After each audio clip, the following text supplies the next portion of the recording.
చాలామంది చేతులు కడుక్కున్న తర్వాత చేతులు ఇలా జాడిస్తూ ఉంటారు. అలా జాడించకూడదు.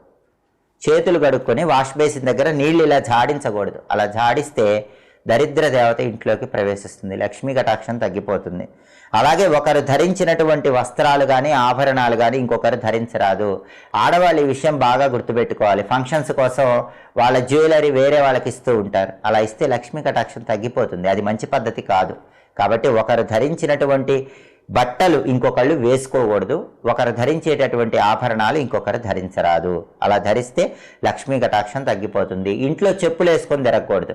చాలామంది ఆడవాళ్ళు ఆరోగ్య సమస్యల వల్ల ఇంట్లో చెప్పులు వేసుకొని తిరుగుతారు. ఆరోగ్య సమస్య తీవ్రంగా ఉంటే తప్ప సాధ్యమైనంత వరకు ఇంట్లో చెప్పులు వేసుకొని తిరగకూడదు.